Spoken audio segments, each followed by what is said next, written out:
Ben, gloire à Dieu. Ben, je suis content de pouvoir dire un mot ce soir.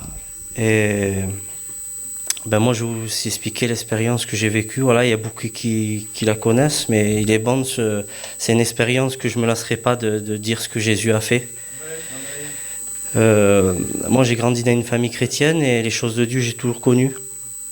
Et jeune, j'ai donné ma vie à Dieu et Dieu m'a donné un foyer, m'a donné des petits et voilà, pour moi, j'étais bien parce que j'avais un foyer, j'avais des petits, j'avais ce que je voulais.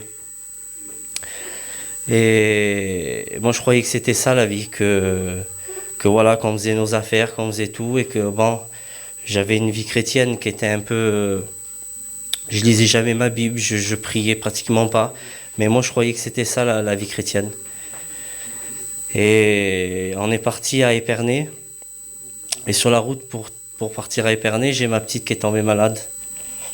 Et j'ai ma petite qui est tombée malade et quand on est arrivé là-bas, on l'a amené au docteur et les docteurs ils nous ont dit c'est rien monsieur, ça va passer, c'est viral.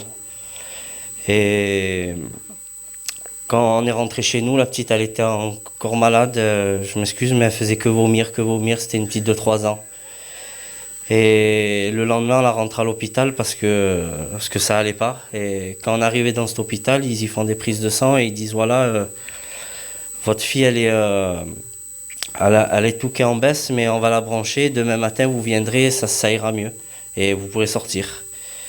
Et moi, je suis rentré chez moi comme ça. Et le lendemain matin, j'ai ma femme qui m'a téléphoné et qui m'a dit, elle me dit, viens vite, la petite, elle fait des crises d'épilepsie, viens vite. Et du coup, j'arrive à l'hôpital. Et quand j'arrive dans cet hôpital, il y avait 3-4 personnes sur la petite qui la tenaient. Et la crise, elle a passé. Et les docteurs, ils viennent, ils nous parlent, ils nous disent voilà, votre fille, il y a les plaquettes qui sont en baisse, il y a 2-3 trucs, mais on va, on va la transférer à Reims parce que nous, on n'est pas assez équipés et eux là-bas, ils vous diront ce que c'est. Et là, on a pris la route et toujours encore, j'ai pas fait prier pour ma petite, j'ai même pas prié pour ma petite. Et là, on est arrivé à Reims et à Reims de suite, eux, ils ont vu c'était quoi. Ils ont regardé et ils nous ont demandé si la petite elle avait pas mangé du lait cru ou des steaks hachés. Nous on leur a expliqué que sur la route elle avait mangé un steak haché. Et là ils nous ont dit que c'était la bactérie du steak haché, que ses reins étaient atteints, que son cerveau était atteint. Que cette bactérie elle faisait des caillots de sang et elle avait touché les reins et le cerveau.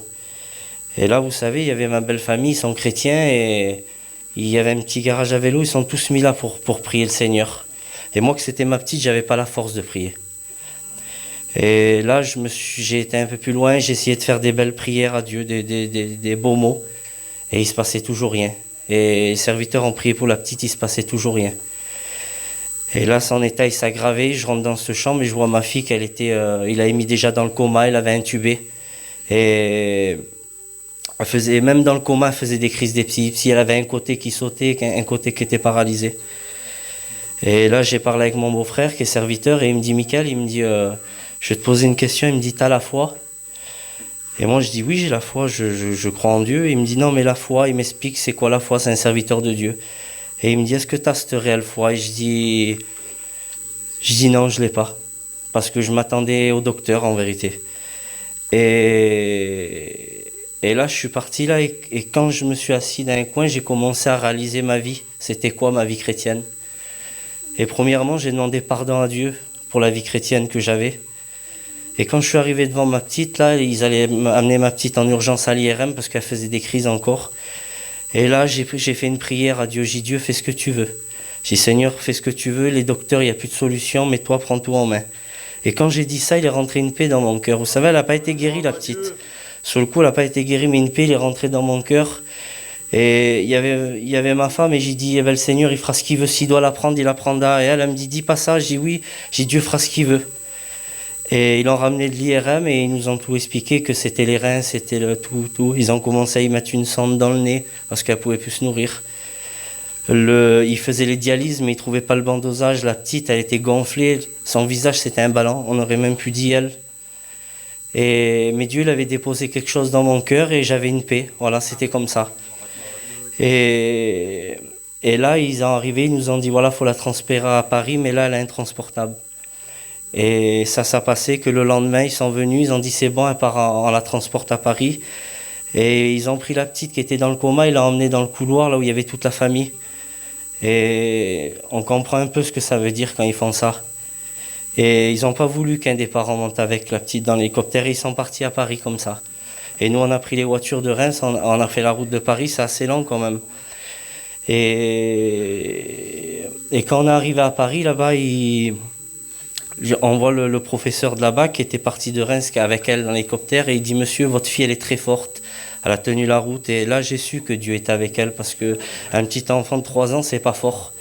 Et c'est Dieu qui l'avait gardé. Et là, on est arrivé dans cet hôpital et cette personne, elle nous a mis dans une pièce, moi et ma femme, et 2 infirmières, et elle dit: voilà, monsieur, expliquez-nous ce qu'ils vous ont dit à Reims. Et nous, on leur explique que les reins, le cerveau, tout était atteint, que ça faisait 3 jours qu'elle faisait des dialyses, la petite. Et il me dit: oui, monsieur, c'est ça. Il dit: n'en voulez pas à Reims parce que ce qu'ils ont fait, eux, ils auraient pu le faire. C'était pareil ici. Et là, ce monsieur, il nous dit que, j'ai dit: monsieur, ma fille, il y a une chance que.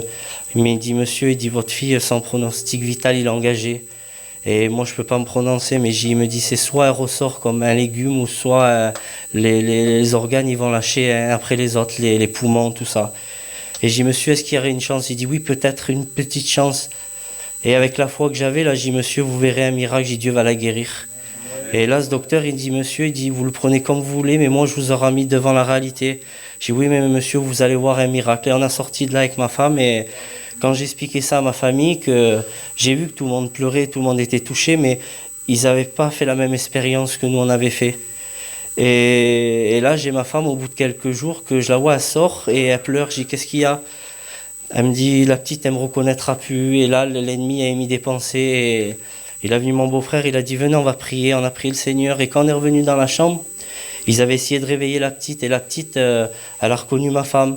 On y a mis un cantique sur la clé, sur la télé, elle a reconnu le cantique, et le docteur, il dit: il faut la remettre dans le coma parce qu'elle n'arrive pas à respirer comme il faut. Ils l'ont remis dans le coma, mais elle avait eu sa réponse, que la petite, elle l'avait pas oublié, qu'elle avait reconnu, et ça fait que ça a duré comme ça. Vous savez, des fois, j'avais 25 ans, il était 2-3 heures du matin, des fois, dans la salle d'attente, et je voyais l'appareil de dialyse qui passait parce qu'il bouchait, alors ils étaient obligés de la changer en pleine nuit. Et plus ils avaient un appareil qu'ils avaient que à Paris qui filtrait le sang. Et quelques jours après, ils ont réveillé la petite. Et la petite, elle s'est réveillée. Ils disent: voilà, son pronostic vital, il est plus engagé. Mais par contre, voilà, elle a des petites séquelles neurologiques. Mais ses reins, ça fait plus de 20 jours, ils sont atteints et ils redémarreront plus, monsieur. Mais nous, c'était déjà une victoire que Dieu nous avait donnée. Et ça fait qu'ils l'ont fait sortir, ils l'ont mis en néphrologie. Et le médecin nous dit: voilà, vous êtes là pour 6 mois. Vous serez là pour 6 mois, et après il faudra voir pour soit des greffes de reins ou faire des dialyses à vie. Ça sera... Parce que ces reins, c'est sûr et certain, monsieur, ils repartiront plus. Et la petite, quand on l'a amenée dans ce service le soir, j'ai ma femme qui m'appelle et qui me dit: la petite, elle a fait une hémorragie, elle a essayé de s'arracher, elle avait un cathéter dans le cou, elle a essayé de s'arracher le cathéter. Et le temps que je vienne, ils ont fait une radio, ils ont dit: non, le cathéter, il est en place. Et la nuit, elle a passé, le lendemain matin, on se réveille, tout ça, et il vient un docteur, et ce docteur, il dit: monsieur, il dit, on a vu la radio, le cathéter, il a bougé, on va l'enlever. Mais je dis: monsieur, comment vous allez faire pour faire les dialyses et l'hémofiltration? Il dit: monsieur, il n'y a plus besoin de dialyse, parce que les reins de votre fille sont repartis. Et je remercie Dieu parce que... Mais je dis: monsieur, madame, comment ça se fait? Elle me dit: ils ont reparti. Du coup, ils ont enlevé la cendre qu'elle avait dans le nez, ils ont redonné à manger. La petite, elle avait de la fièvre, elle a parti. Tout s'est rétabli dans cette journée. Et vous savez, j'ai dit: Seigneur, j'ai sorti, j'ai dit à mon beau-frère, j'ai dit: ça y est, on s'en va dans 2 jours. Il me dit: jure, c'est pas possible. J'ai dit: oui, on s'en va dans 2 jours. Et je remercie Dieu pour ce qu'il a fait. Mais vous savez, Dieu, il est là, dans les bons jours, il est là. Quand j'ai passé pour cette épreuve pour ma petite, Dieu était là. Et là, vous savez, on passe par la séparation pour mon oncle, mais Dieu, il est toujours là, il ne nous laisse pas. Et que Dieu vous bénisse.